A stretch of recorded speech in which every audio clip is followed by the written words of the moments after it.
Hey guys, what's up?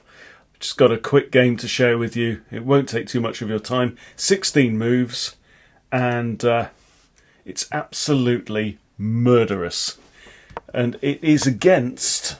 I've got the black pieces, the Vienna. Right, one of the attacking players' openings of choice certainly in the intermediate range. And thanks to a suggestion from one of you guys out there, I was able to include this in my Freddy Krueger repertoire course. Now, I mean, historically, I've walked into the Vienna Gambit declined with D5, and then you get takes and pulls and variation and blah blah blah blah blah. But that's okay.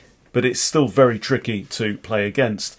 So this idea with 2 knight c6 for black, and then really, like, if they play knight f4, knight f3 here, you've gone into a 3 knights anyway, and you can, if you then want, play the winner where you can go into a 4 knights, right? So that's quite common. Maybe more common sometimes it might be bishop c4. It depends on the player. So let me show you how this game went with 3 bishop c4 from white. And here we now go into Krueger territory with the move f5 from black. The computer doesn't like it. It thinks white's slightly better here. But this is so this is like the Calabrese counter gambit with these knights out. Okay. But now here's the point. Now we're in my territory. Right? We're in Freddy land now. We're not in Vienna anymore. So I'm going to show you what happened in this game. We have d3 from white. Okay, so in the Krueger repertoire, if this move is ever on, then you'll normally play knight f6. The point is, though, here, if we get queen h5 check, right, I have the move g6 with tempo, and the queen, yeah, I mean, she could, in theory, go to g5. But so that's not scary, because there's no queen takes e5 check winning the rook, at least not for white. Okay, so check this out. So I play knight f6, which guards this square, so there's no check now for the queen, and we get the challenging pawn to f4. Now this is, if they play this on like move 3, so if it's e4 then knight c3 and then f4, you can't reply with f5. That just doesn't work at all. That's the one case in which you can't throw in this Krueger Anti-Vienna. So I've a look at this and I figure we can probably trade, I think. So I don't want to capture away from the centre and invite his bishop out into the board for free, right? So I play fe, so I'm using my wing pawn to capture towards the centre. He takes back, and now I think let's pin the knight, right? So bishop b4, very common idea. If I'm allowed to take this, that's really going to mess up his pawns. He'll get doubled an isolated c pawns and an isolated a pawn as well. So I think probably here he should block. The computer's saying that knight e2 is playable. Notice it's not knight g to e2, because this one isn't played. This knight is in a pin, so there is no legal knight c to e2 on the board. It's just a bit geeky there. So that's what he plays. He finds the best move, and now I can capture here on e4 because it's not defended by this knight at all. The computer said maybe that wasn't ideal. It's saying queen e7, but anyway, I do it anyway. He takes here, and now I simply grab this knight because I figure if he takes back, we can trade off, right? But before that, I see this. Queen h4 check, right? With the idea of like coming here, but I also noticed that this bishop is undefended. So beautiful little move there. Plays g3, he's not got much else. And I could just grab the bishop here, but I go in with queen e4 check, bishop blocks. Then I take the knight anyway, messing up his pawns real good. Then I take the rook, he blocks here, back with check again. He does this. Now I castle, and we're nearly at the end of the game.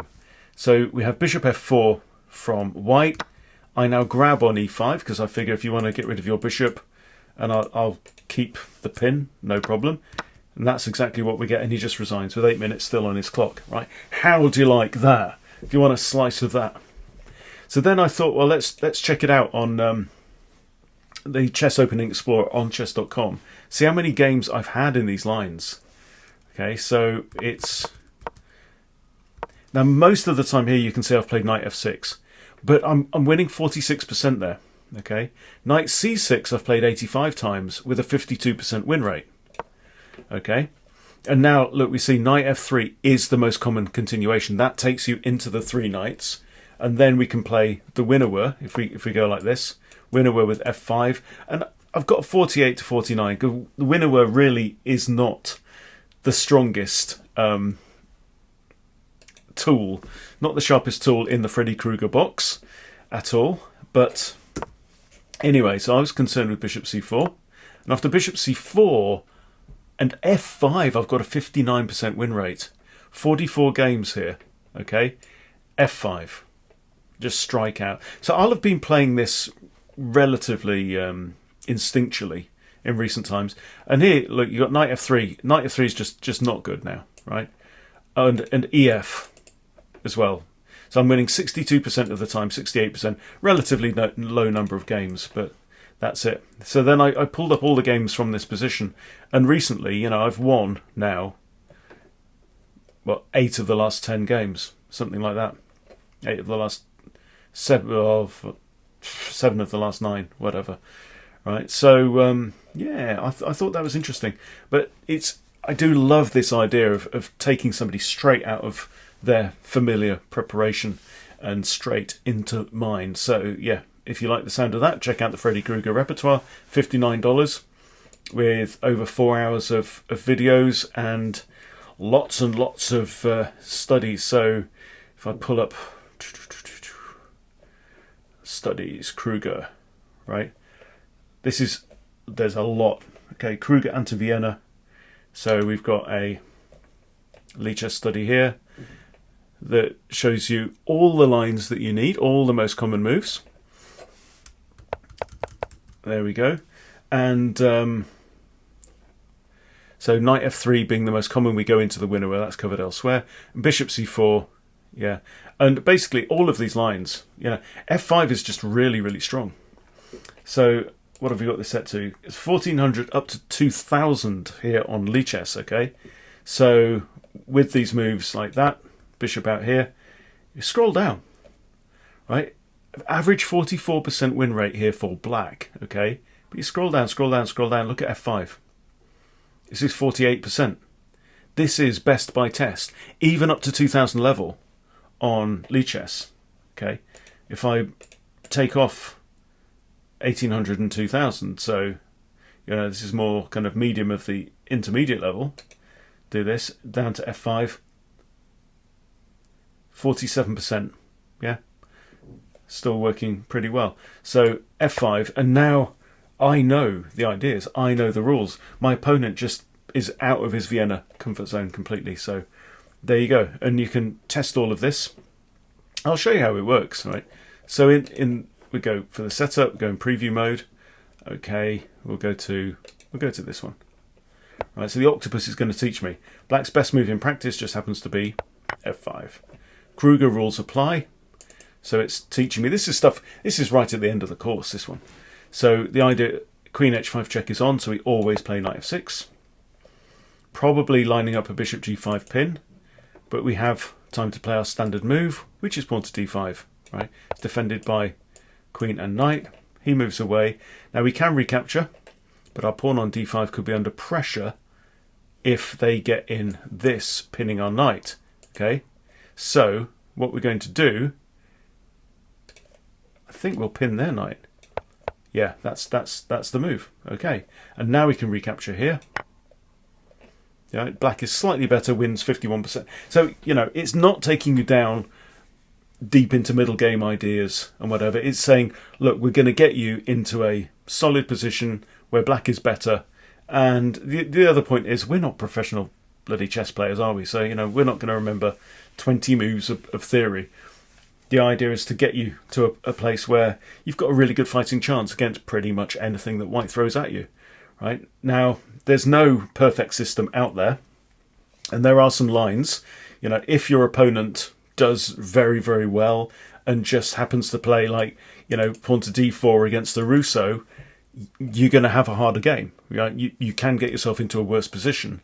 But most of the time, against most players at most levels, you'll be all set. So yeah, if you fancy that, so it works against. Let's just pull up. In fact, let's go to chessbootcamp.club members area. So I'm going to show you the behind the scenes in the thing. So this is the sessions for March. So I had my session last week. We have 5 live sessions every month, and I'm going to the repertoire, Freddy Krueger repertoire course. So these are all the lessons, right? So the Russo Gambit against the Italian, the Yanish against the Roy Lopez, okay? Several of these. The Calabrese counter gambit. There's 4 lessons on that, right? That's against the bishop's opening, so e4, e5, bishop c4. And then we've got the Krueger Scotch counter gambit, which is very interesting. The Winnower versus 3 knights, and these are all using that f5 move. The Winnower, we've got several on that. The Ponziani counter gambit against the Ponziani opening with 3c3. And then the Krueger Anti-Vienna. And then we've got the same against the King's Gambit as well, which is fantastic. And then a whole load of just sweeping the floor at the end with everything else. Where f5 works remarkably well against pretty much anything else that white can throw at you on that third move. So yeah, check it out. Check it out. $59. Support me, support the website. 4 hours and 7 minutes of training with me, if you can put up with my voice for that long. There you go. Oh, you also get this frequency spreadsheet as well, which is just a bit geeky, but I won't waste your time with that right now. It's just a bit of fun. But yeah, so is that game. So yeah, I hope that's inspired you. And thanks for watching. I'll see you later.